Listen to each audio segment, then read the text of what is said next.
एक ऐसा भक्त जिसे भगवान ने खुद अपने घर बुलाया। शाम का समय था, मंद हवा चल रही थी और पूरा गांव शांत हो चुका था।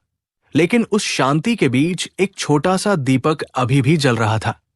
वो दीपक हरिदास नाम के एक भक्त के घर के बाहर रखा था। हरिदास बहुत गरीब था।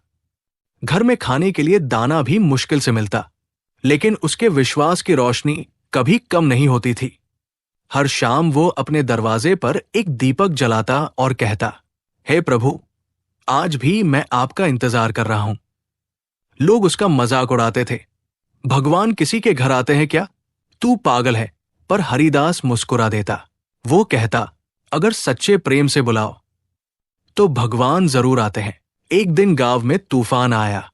बिजली चमकी, बरसात तेज हुई, हवा बहुत तेज चलने लगी।